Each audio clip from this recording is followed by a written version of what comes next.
Hi, I'm Emily from LifeSewSavory.com, a sewing community where I share my latest projects and tutorials. Today I'm going to be sharing with you one of the very first patterns that I ever created, and it's also my most popular. I think one of the reasons that it's the most popular is because it's very versatile. It comes in sizes 18 months through 10 years, and you can create all kinds of fun shirts or dresses for boys and girls using this pattern. So let's just take a look at some of the things that I've done with it. So this is a size 7, and I've just added a simple Henley neckline to the shirt just to dress it up a little bit. And then this one, I made it into a dress by lengthening and then adding some extra fabric and gathering here between the shoulders. And then this one is the basic shirt design with some iron-on vinyl added for just a fun design that my son loves to wear. So I'm going to show you today some of the basics of putting it together, and then also I'm going to focus on the neckline, because people who make this shirt, the most common feedback is that they had trouble with the neckline. So let's just focus on that today and talk about some different options for making the neckline, top stitching the neckline, and getting a professional finish. So traditionally, your neckline of your shirt is in a circle, and it's often sewn in a circle where the neckband is sewn on like this, or in the round.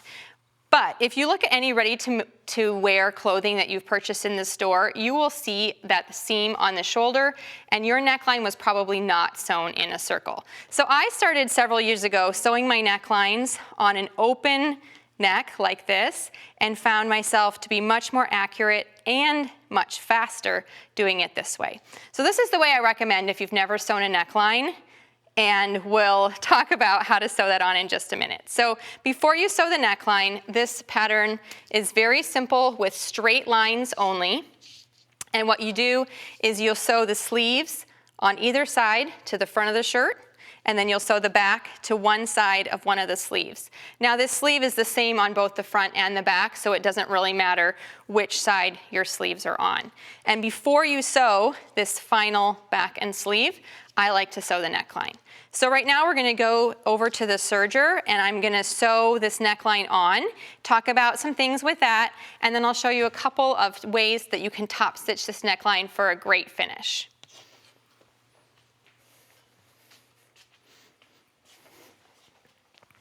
Now, when you are getting ready to sew a neckline on, you're going to have 3 layers of fabric. You're going to have 2 layers of your knit binding, and I just like to use knit jersey. This isn't specifically binding fabric, but you can buy ribbed knit, which makes a nice binding as well.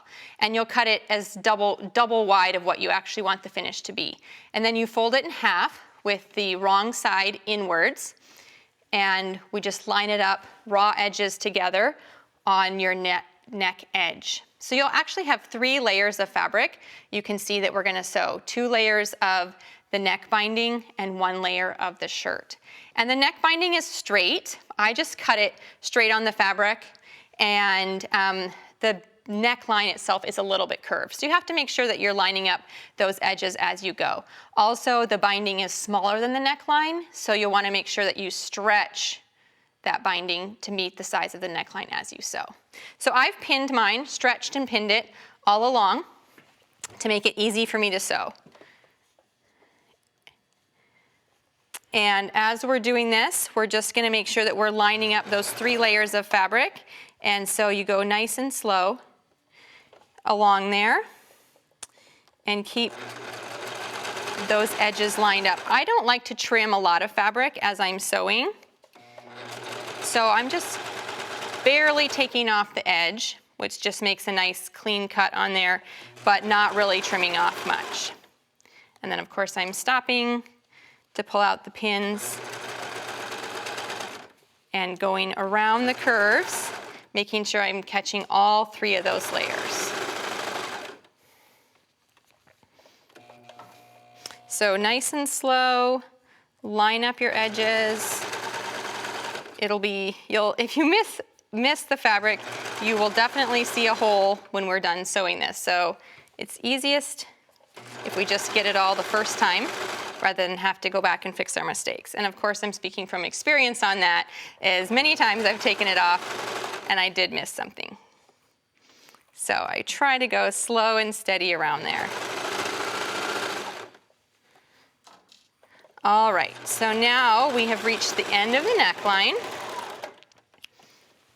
And this is the place where you just want to do a quick check to make sure you caught your fabric all the way around there, and then you have a nice neckline. Okay, so now we have two different necklines. One that I've already closed this shoulder. You can see this was added after I put on the neckline. And then this one that's still open. So at this point, you can either top stitch with the neckline open, or you can top stitch with it in the circle. It's up to you. I'll start with this one. We're going to top stitch on there.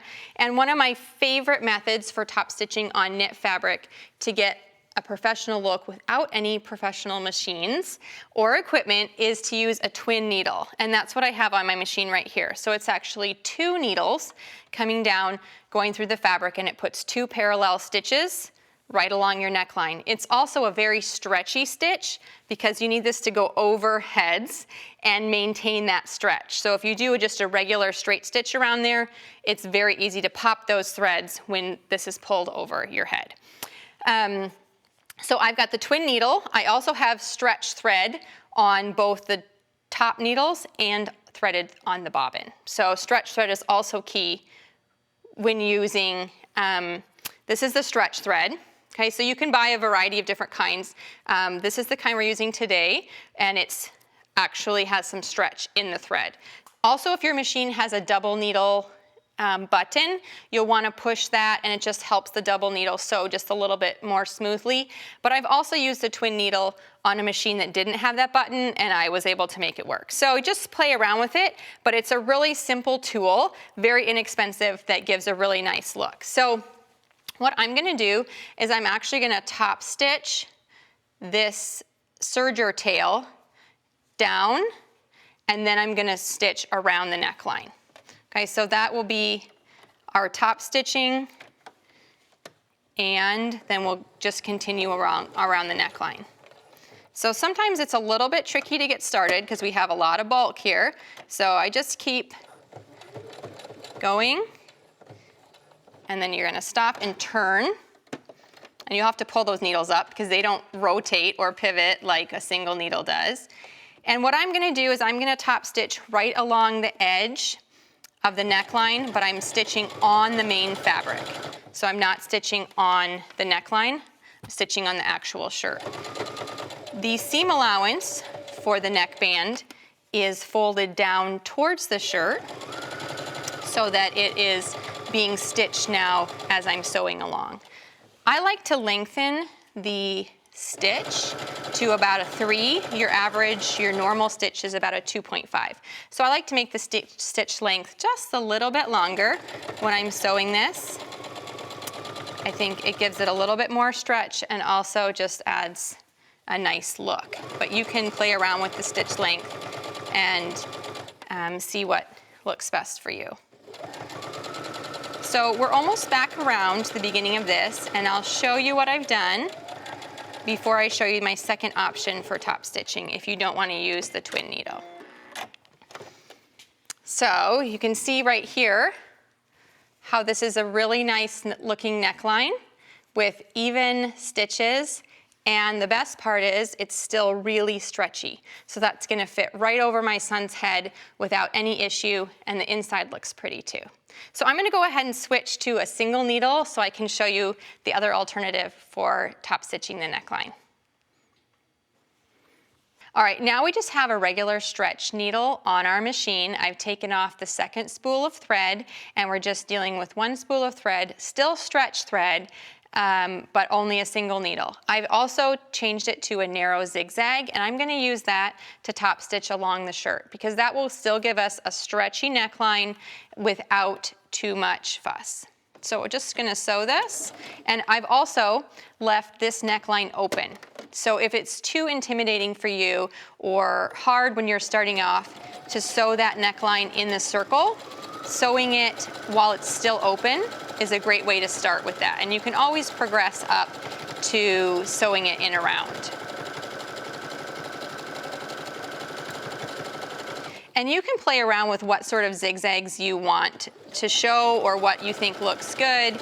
I'm just kind of using the regular zigzag stretch because it'll give us a nice tension on our neck, but you can make it narrow, you can make it wider, you can also adjust how long the stitches as well, and just play around with that. The most important thing you want to make sure that you do is use a stitch that's gonna give you some stretch along that neckline so that you don't have those threads popping. And I know when I first started sewing when my kids were tiny, I had a lot of necklines that did pop open on those threads. And backstitching isn't as important on this because you are going to be closing the neckline when you sew the shoulders. So here's just a simple zigzag top stitch on the neckline. Still gives you a nice stretch stitch and a beautiful inside with minimal effort. So there's the kids raglan pattern.